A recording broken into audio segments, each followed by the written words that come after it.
はい、今回はフェラーリ F310 のパート5です。開幕戦フェラーリ V10 の実力。96年からフェラーリはエンジンを V12 から V10 に切り替えました。この新しく作った V10 エンジンが開幕戦の時点でどんな実力だったのかっていうのを見ていきたいと思います。やっぱりエンジンの解説はこの方です。ルノーのベルナール・デュドさんです。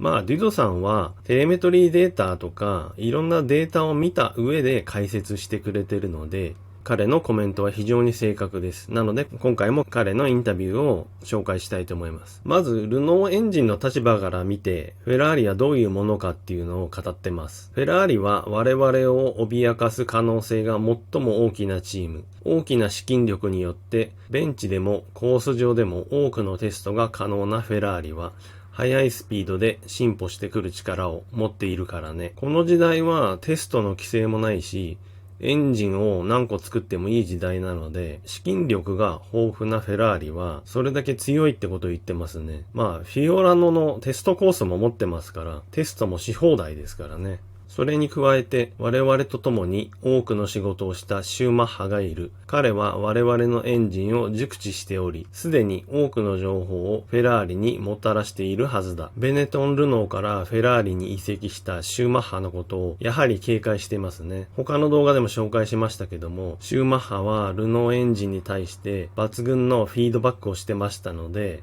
そのフィードバックとともにエンジニアたちと難しい技術的な会話をしてたので、彼の頭の中にはこの当時最強のルノーエンジンに関する情報がいっぱい入ってるわけですね。それをフェラーリにもたらしてるはずだということですね。ミハエルは常にルノーのエンジニアと非常に進んだ技術の会話を交わしていた。しかし3ヶ月経てば彼がルノーで学んだことは全て追い越され、もはや何の役にも立たなくなる。今言った通りですけども、シューマッハは最新の技術に対しても非常に興味がありますから、それをバッチリ把握してるわけです。だけど、ディドさんが言うには、それも3ヶ月経てば追い越しちゃうよと。技術の進歩が早いので、そんなものはすぐに意味がなくなると言ってます。冬のエストリルテストで、計測した結果、フェラーリがストレートで我々と同じ最高回転数を使っていたことが分かっている。しかし多くのトラブルを経験した結果、オーストラリア GP に関しては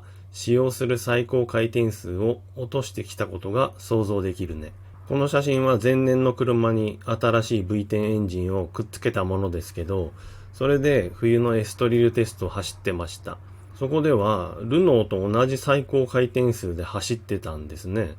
新しいエンジンなのにすごいことですよ。でもやっぱりいろんな故障が起きたみたいで、開幕戦のオーストラリアでは最高回転数を落としてきたんだろうということを言ってます。とはいえですよ、新しいエンジンがルノーと同じ最高回転数をトラブルが起きたとはいえテスト走行できたわけです。最初にディドさんが言った通り、フェラーリの資金力とリソースの凄さと言えばいいんですかね。フェラーリで動くエンジニアたちの数、ベンチテストであるとか、テスト走行であるとか、そういったものをすべて含んだリソース、それで一気に高性能なものを作ってきたっていうことだと思います。予選中フェラーリが最初、ウィリアムズより時速10から12キロ遅かったこと、その後、ウィングを寝かせて我々のトップスピードに近づけようとしたことが確認された。彼らはその差を5、6キロまで縮めてきたが、そこからはダウンフォース不足のため1周あたりのタイムを失い始めたんだ。ウィリアムズに対して10キロぐらい遅い。エンジンの性能差もありますけど、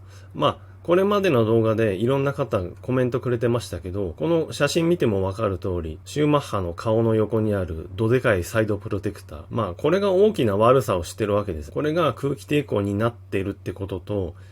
エンジンのインテークに入る風に乱流を起こしてスムーズに風が入らないようになっちゃってるので、それを加味すれば開幕戦でウィリアムズより10キロ遅いっていうのは上出来な気がしますね。もちろん戦闘力の差で言ったら10キロ遅いっていうのは厳しいんですけども、でその差を縮めようとダウンフォースを削って5キロぐらいまで縮めてきたんだけど、そうするとダウンフォース不足でやっぱりラップタイムが落ちたと。レースでもまたミハエルはデイモンのスリップストリームを使っていたにもかかわらず、ストレートでデイモンより遅かった。やはり決勝レースでは苦しいんですね。ススリップストリームを使ってもデイモンより遅かった。やっぱり空気抵抗が大きいってことと、おそらくエンジンの最高出力というよりも、中間トルク、立ち上がりの加速力がルノーエンジンと全然違うんでしょうね。やっぱりそこはずっと V10 を熟成させてきたルノーが強いと思うんです。なんでコーナー脱出からのストレートでスリップストリームについても遅いってことなんだと思います。アーバインのレースを見た限りでは、フェラーリのエンジン性能は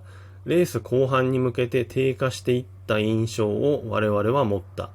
これは V12 時代と同じ現象だが、彼らは V10 でも同じ問題を抱えているようだね。全く新しい V10 を作ったわけですけども、この悪い持病みたいなものは引きずってしまってるんですね。レース終盤に性能が低下する。これも含めてやっぱりルノー V10 っていうのは非常に強いんでしょうね。最高出力であるとか、最高回転数であるとか、そういう単なる数字で負けてるだけでなくて、先ほど言ったトルク特性であるとか、レース距離を 100% の性能を出し続けられるかどうか、そこにも大きな差があるんだと思います。このディドさんのインタビューを見ることによって、主にフェラーリのエンジンについてですけど、でもフェラーリのマシンがウィリアムズのマシンに対して戦っていく中でどんな差があるのかっていうのがよく分かったと思います。もちろんシーズンが進むにつれてフェラーリもマシンをどんどん改良してエンジンも改良していったはずですけど、ウィリアムズも改良していくのは同じなので、このディドさんのインタビューが、この年のウィリアムズとフェラーリの戦闘力の差なんだなと考えてしまっていいと思います。それでもフェラーリは頑張ってるなという気はしますけどもね。これがルノーのベルナール・ディドさんの目線から見たフェラーリの戦闘力です。はい、今回の動画はここまでです。はい、いつも高評価、コメントありがとうございます。私の知らないことを教えてくれるコメントもあったり、面白いコメントもくれたり、どうもありがとうございます。基本的に動画は私非常に真面目に作ってますけど、普段はそんなに私シリアスな人間じゃないので、動画で面白いコメントとか書いてくれる方も、非常に嬉しいです。細かいことは気にせずコメントください。で、高評価もいつもありがとうございます。チャンネル登録者も6000人超えて、今1万人目指して頑張ってますので、はい、よろしくお願いします。